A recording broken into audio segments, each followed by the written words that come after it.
완벽한 계획이 완벽하지 않은 계획이라. 계획이 완벽하지 않은 게 완벽한 계획인 거예요. 계획은 그 자체로 의미가 없잖아. 행동으로 옮겼을 때 의미가 있는 거잖아요. 그러니까 완벽한 계획은 실행까지 포함인 거예요. 먹는 것까지가 운동에 포함인 것처럼 실행 가능성까지 반영이 된 게 완벽한 계획에 더 가깝겠죠. 그리고 많은 분들이 공감할 거라 생각되는데 이 계획 단계 있잖아요. 계획 단계에서는 이 뇌가 꽃밭에 있어요. 내가 과거에 어떤 성과를 이뤘던 그런 좋은 기억들, 그걸 기반으로 계속 계획을 짠단 말이죠. 그때 그 어떤 메커니즘이 작용했는지에 대한 디테일 없이, 그렇기 때문에 좋았던 시절, 쉽게 말하면 리즈 시절 기준으로 계획을 자꾸 짠단 말이에요. 그러면 이제 일반적인 상황에서 우리가 계획 짤 때 뭘 고려를 못하냐고 하면은 뭐 예기치 못한 것들 있잖아요. 예를 들면 뭐 갑작스런 뭐 출근길의 교통 정체라든지, 또 아니면 경제 상황의 급격한 변동이라든지, 아니면은 갑자기 치고 들어오는 업무 요청 이메일이라든지, 아니면 내가 신체에 바이오리듬이 있는데 내가 너무 늘어지는 타이밍이 나름대로 정해져 있어. 근데 거기에 굉장히 높은 사고력을 요하는 어떤 태스크를 집어넣는다든지, 이런 것들이 계획 단계에서는 내 리즈 시절이 기준이기 때문에 이런 게 반영이 안 돼요. 인간이 그렇게 돼 있다고. 그렇기 때문에 우리는 뭘 해야 되냐면은, 제가 그 건설회사 다니면서 견적 업무를 했었는데 거기 뭐 공정표부터 시작이거든요. 우리 시간을 관리하는 것부터 해서 인력 투입부터 해가지고 실제로 공사의 액티비티, 그리고 거기에 들어가는 모든 단가들, 그리고 하루 단가, 일주일 단가, 월 단가, 연 단가, 이런 것들이 다 반영돼서 공정표가 완벽하게 나와줘야 돼요. 근데 이거는 개인이 하는 일이 아니기 때문에 이론상 가능한 빼곡해야 돼.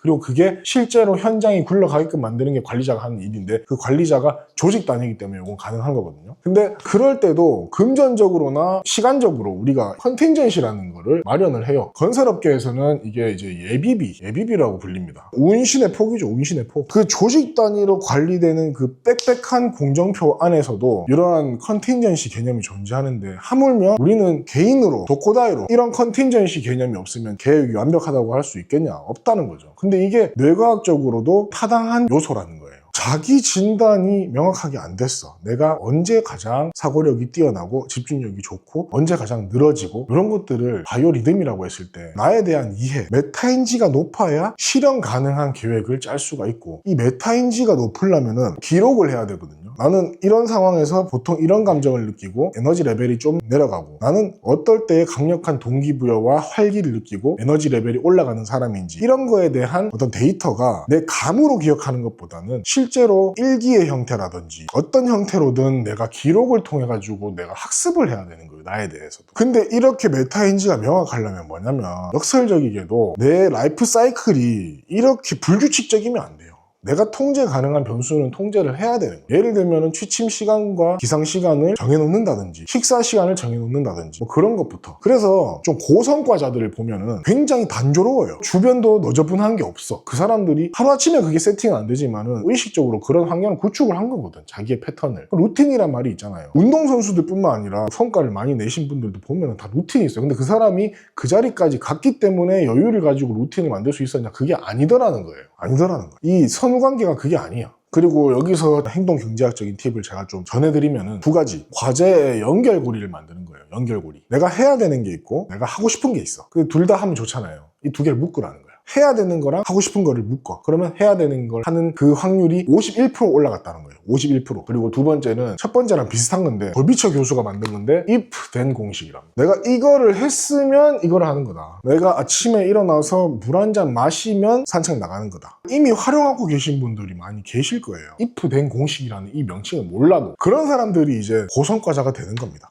우리 채널에는 그런 사람들 많을 거예요. 본인께서 쓰시는 그런 뭔가의 미션을 묶는 거, 그리고 if then 공식, 요거에 대해서 댓글로 공유해 주시면 정말 감사를 드리겠습니다. 원래 이 뇌라는 게요, 도파민이 나올 때는 어떤 눈에 보이는 성과로 인해서 도파민이 나오는 게 아니에요. 기대감이 있을 때, 기대감. 우리가 막상 기대하고 설레고 하는 그 감정, 그리고 막상 어떤 그런 감정이 현실이 됐을 때의 다소간의 그런 허탈감, 공허함, 현타, 이런 것들을 잘 생각해 보시면 우리가 이미 경험했을 거라. 도파민은 실질적인 성과 이전에 기대 단계에서 다 뽑아져 나온단 말이에요. 집에서 이제 요리하시는 분들은 레시피 북을 사는 순간 요리가 다 한 느낌이 든대요. 그런 비슷한 느낌이 있습니다. 그러니까 계획을 짠 순간에 이미 이 계획을 다 실천에 옮긴 사람처럼 느껴지는 거라. 도파민이 나오니까 계획표에 이것도 넣고 저것도 넣고 이것도 넣고 저것도 넣고 하고 싶은 거라고. 근데 그렇게 하면은 결국에는 이렇게 된다. 자빠진다는 거예요. 자빠진다. 조금만 뭐가 수틀려버리면 왜? 컨틴전시가 없거든. 컨틴전시를 만들어야 됩니다. 그래서 의식적으로 쉬는 시간을 만들어야 되고 그런 부분들이 계속 익숙해져야 된다. 그러니까 내가 나에 대한 공부를 하려면은 일단 기록을 해야 되는데 그 기록을 하기 용이한 상태가 되려면은 내가 컨트롤할 수 있는 환경을 컨트롤 해놔야 된다는 거죠. 그 다음에 그 와중에 또 변수에 대한 가능성도 열어놓고 그랬을 때 점점점 시간이 지날수록 내가 컨트롤할 수 있는 양이 많아지겠죠. 장기적으로는 실행력을 높여갈 수가 있겠다. 연구 결과입니다. 저의 경험 따위가 아닙니다. 이런 연구 결과에 대해서 제가 메신저로서 이렇게 전달을 드린 부분입니다. 그리고 이건 제가 작년에 개발한 자기 경영 OS예요. 운영 체제라고 하는 거죠. 근데 이게 실제로 작동하는지 실험을 할 겸 내가 몸자인데 몸짱 포지션이라도 먼저 확보를 하자. 이 두 가지 목적을 가지고 보디빌딩 시합을 나가면서 이거 유지를 하고 싶었잖아요. 근데 실패를 했단 말이죠. 무대에 올라갔을 때 체중이 한 85kg쯤 되는데 지금 100kg가 넘어가가지고 2주 동안 지금 식단을 하고 있어요. 오늘 아침엔 97kg예요. 목표 체중이 한 90kg 유지하는 거거든요. 그런데 이제 시합을 준비할 때랑 또 마음이 다른 거예요. 왜냐면 시합을 준비하는 가장 큰 동기부여가 뭐냐면 이게 돈이 들어갔어. 참가비 내고 시합용 팬티 사고 PT도 하고 닭가슴살도 막 쟁여놓고 이게 돈이 들어갔어요. 환경을 설정했다는 게 첫 번째 명분이지만 사실상 돈이 들어간 게 더 크죠. 손실을 회피해야 되니까. 그리고 나서 또 한 가지가 금전적 손실 회피, 두 번째는 나의 자존감의 어떤 손실 회피. 무대 위에 올라가야 되는데 개떡같이 올라갈 수는 없잖아요. 그러니까 쪽팔린다. 그 쪽팔리는 걸 피하기 위한 본능. 이 두 가지가 저는 인간의 핵심적인 동기부여라 생각하거든요. 금전적인 손실 회피, 이 손실이 확정되는 상황을 피하는 거죠. 그 다음에 쪽팔림, 내 자아가 고갈되는 거, 요게 싫은 거예요. 그 두 개가 작동했기 때문에 그게 어떤 환경적인 요소들로 구축이 되면서 제가 시합 준비의 여정을 끝을 마쳤는데 이게 관성이 작용해 줄 줄 알았는데 이게 아니라는 거예요. 관성이 작용을 안 한다고. 그냥 또 쪽팔릴 일이 없어지고 뭐 약해지고 뭐 돈 들어간 거 없으니까. 그렇지만 85에서 90, 95, 100 이렇게 가는 동안 더 안 가겠지? 여기서 멈추겠지?